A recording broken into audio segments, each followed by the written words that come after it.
Assalamualaikum warahmatullahi wabarakatuh. Selamat malam, selamat pagi, dan selamat siang. Teman-teman semua, perkenalkan nama saya Muhammad Rizky Kurniawan. Saya perwakilan dari kelompok 4 untuk membuka presentasi mengenai pendanaan pendidikan yang akan kita bahas pada pagi hari ini. Semoga apa yang menjadi penyampaian dari kelompok kami dapat bisa dipahami untuk teman-teman semua. Dan jika ada yang ingin ditanyakan, boleh langsung dihubungi kepada salah satu dari kelompok kami. Semoga teman-teman bisa menyenangkan untuk mendengarkan presentasi kali ini dan selamat menyaksikan. Terima kasih. Baik, untuk sumber hukum pertama dari kelompok kami menggunakan dari Undang-Undang nomor 20, mohon maaf, nomor 20 tahun 2003, terutama pada bagian bab ke-13 tentang pendanaan pendidikan. Kemudian ada peraturan pemerintah nomor 48 tahun 2008 tentang pendanaan pendidikan di Indonesia. Kemudian mengenai pengertian. Dalam hal ini, pengertian pendanaan pendidikan adalah penyediaan sumber daya keuangan yang diperlukan untuk penyelenggaraan dan pengelolaan dalam hal pendidikan. Selanjutnya ada pembiayaan. Pembiayaan dalam kegiatan pendidikan merupakan salah satu substansi manajemen sekolah yang akan turut menentukan berjalannya kegiatan di pendidikan di sekolah tersebut. Kemudian pembiayaan pendidikan merupakan kegiatan manajemen keuangan yang dilakukan melalui proses perencanaan, pengorganisasian, pengarahan, pengkoordinasian, pengawasan, atau pengendalian. Kemudian mengenai tujuan pendanaan pendidikan. Melalui kegiatan manajemen komponen keuangan, maka kebutuhan pendanaan kegiatan di sekolah atau dalam hal ini adalah pendidikan dapat direncanakan, diupayakan pengadaannya, kemudian dibukukan secara transparan dan digunakan untuk membiayai pelaksanaan program sekolah secara efektif dan efisien. Pembiayaan pendidikan yang berasal dari pemerintah bertujuan untuk memberikan kemudahan bagi masyarakat untuk mendapatkan hak memperoleh pendidikan secara gratis dengan program wajib belajar 9 tahun dari pemerintah. Selanjutnya mengenai prinsip pendanaan di Indonesia pendidikan. Pertama adalah transparan, berarti adanya keterbukaan. Transparan dalam bidang manajemen ini berarti adanya keterbukaan, tidak ada yang ditutup-tutupi dalam kita mengelola suatu bentuk kegiatan yang ada dalam lembaga, terutama adalah pendidikan. Transparansi dalam lembaga pendidikan itu adalah salah satu bentuk keharusan karena pendidikan sejatinya adalah untuk banyak orang, untuk masyarakat, untuk rakyat itu. Kemudian adalah akuntabilitas. Akuntabilitas adalah kondisi seseorang yang dinilai oleh orang lain karena kualitas performanya dalam menyelesaikan tugas untuk mencapai tujuan yang menjadi tanggung jawabnya. Nah, hal ini dalam penilaian akuntabilitas dalam lingkup pendidikan ini dirasa perlu karena untuk bagaimanapun caranya kita sebagai administrator pendidikan adalah tugasnya menjadi pelayan, dan akuntabilitas ini dalam dunia pendidikan adalah untuk meningkatkan mutu dalam pelayanan tersebut. Selanjutnya adalah efektivitas. Efektivitas ini menekankan pada kualitatif hasil suatu kegiatan. Pengelolaan dana pendidikan dapat dikatakan memenuhi prinsip efektivitas jika kegiatan yang dilakukan dapat mengatur dana yang tersedia untuk membiayai aktivitasnya. Dalam rangka tujuan lembaga pendidikan meningkatkan efektivitas adalah untuk bagaimana kegiatan yang direncanakan atau sudah dilakukan oleh lembaga tersebut dapat berjalan sesuai dengan rencana yang telah ditetapkan.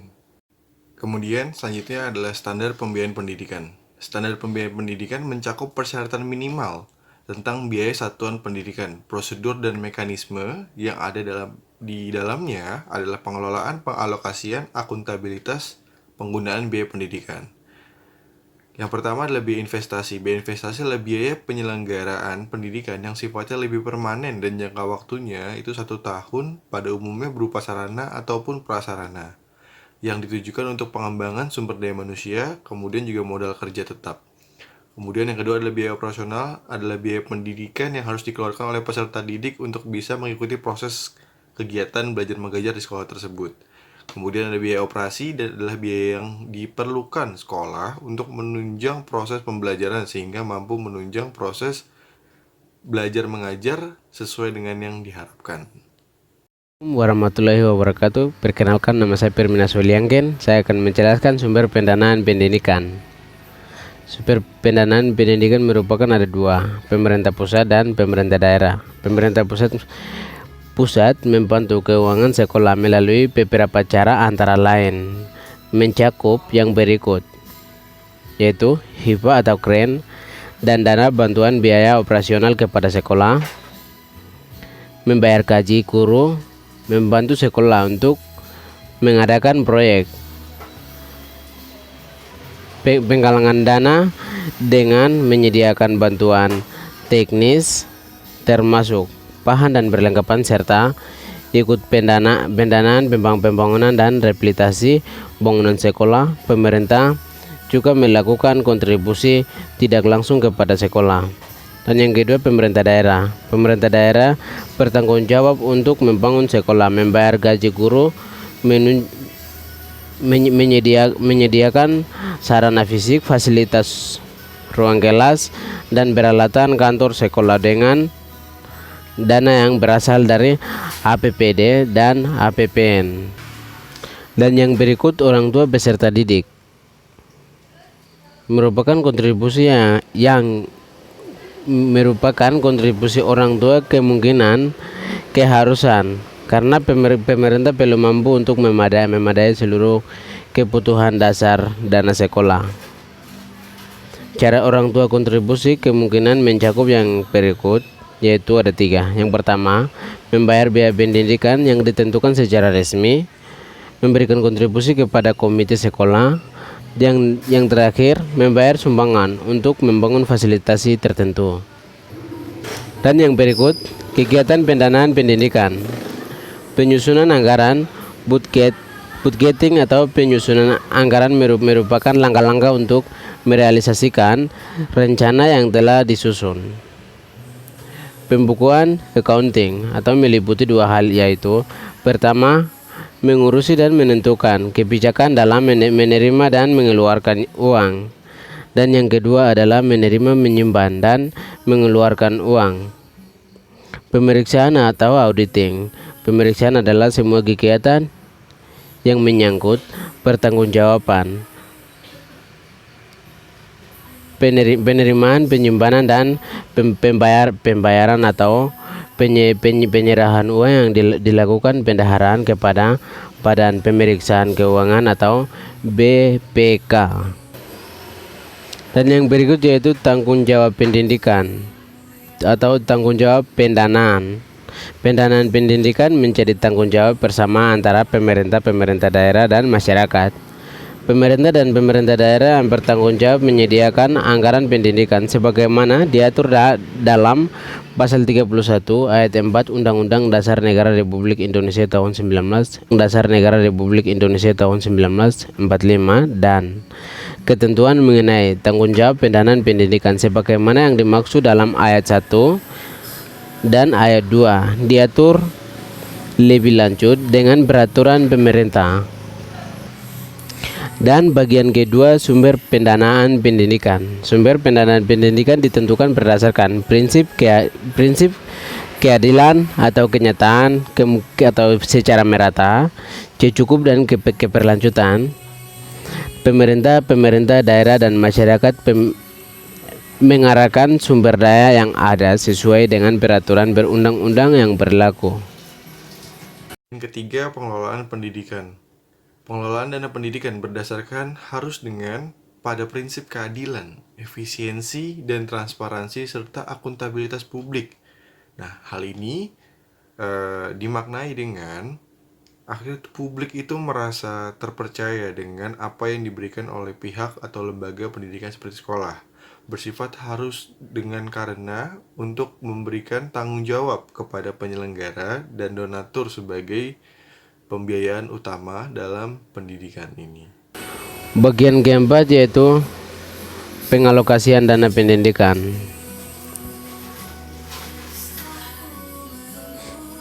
Dana pendidikan selain gaji pendidik dan biaya pendidikan, kedinasan dialokasikan minimal 20% dari anggaran pendataan dan belanja negara atau APBN pada sektor pendidikan dan minimal 20% dari anggaran pendapatan dan belanja daerah APBD. Gaji guru dan dosen yang diangkat oleh pemerintah yang dialokasikan dalam anggaran pendanaan dan belanja negara APBN, dana pendidikan dari pemerintah dan pemerintah daerah untuk satuan pendidikan yang diberikan dalam bentuk hibah sesuai dengan peraturan berundang-undang yang berlaku. Dana pendidikan dari pemerintah kepada pemerintah daerah yang diberikan dalam bentuk hibah sesuai dengan peraturan berundang-undang yang berlaku. Yang berikut jenis pendanaan pendidikan. Biaya investasi lahan pendidikan untuk suatu pendidikan. Pelaksana program wajib belajar dan bukan program wajib belajar, baik formal maupun non formal, yang menjadi tanggung jawab pemerintah atau pemerintah daerah dianggarkan dalam anggaran pemerintah daerah. Dan biaya investasi selain lahan pendidikan untuk satu pendidikan, pelaksana program wajib belajar dan bukan program wajib belajar, baik formal maupun non formal, yang menjadi tanggung jawab pemerintah atau pemerintah daerah dianggarkan dalam anggaran pemerintah atau pemerintah daerah. Biaya investasi selain lahan untuk satuan pendidikan yang bukan pelaksanaan program wajib belajar baik formal maupun non formal yang diselenggarakan oleh pemerintah atau pemerintah daerah menjadi tanggung jawab pemerintah daerah atau pemerintah masyarakat. Bantuan biaya pendidikan adalah dana pendidikan yang diberikan kepada peserta didik yang orang tua atau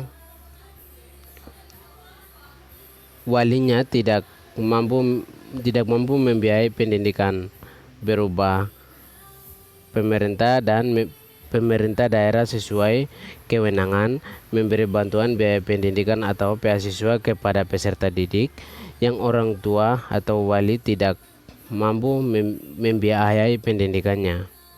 Pemerintah dan pemerintah daerah sesuai dengan kewenangan dapat memberi beasiswa kepada peserta didik yang berprestasi. Pemerintah bantuan biaya pendidikan siswa yang mencakup sebagian atau seluruh biaya pendidikan yang harus ditanggung jawab peserta didik, termasuk biaya pribadi peserta didik. Beasiswa adalah dana pendidikan yang diberikan kepada peserta didik yang orang tua atau walinya tidak mampu membiayai pendidikannya. Pemerintah beasiswa yang mencakup sebagian atau seluruh biaya pendidikan yang harus ditanggung jawab peserta didik, termasuk biaya pribadi peserta didik. Terima kasih, dari saya sekian. Yang selanjutnya akan menjelaskan oleh teman saya. Adalah bentuk pendanaan pendidikan. Biaya operasional sekolah ataupun BOS merupakan program pemerintah untuk penyediaan pendanaan biaya pendidikan non personalia bagi satuan pendidikan untuk mendukung program belajar 9 tahun. Sasaran program BOS adalah semua siswa-siswi di sekolah dasar hingga SMA. Yang selanjutnya adalah fasilitas belajar. Hal ini diperlukan untuk mendukung berbagai kegiatan belajar mengajar di sekolah. Sekolah seharusnya dilengkapi dengan fasilitas memadai, seperti adanya media pembelajaran seperti buku, papan tulis, spidol, hingga LCD. Selanjutnya adalah memberikan kesempatan belajar kepada setiap anak di negeri ini. Setiap anak pastinya memiliki kesempatan dan hak yang sama untuk memperoleh pendidikan, baik kalangan yang mampu maupun tidak mampu. Kesempatan belajar ini dapat diberikan mulai dari pendidikan dasar hingga pendidikan tinggi. Bahkan pemerintah melalui lembaga pendidikan wajib memberikan beasiswa kepada setiap anak di negeri ini. Dan selanjutnya adalah kegiatan ekstrakurikuler. Hal ini tentunya adalah hal yang dilakukan di luar jam sekolah untuk mengembangkan bakat dan minat peserta didik. Misalnya dengan kegiatan pramuka, PMR, karate, ataupun olahraga.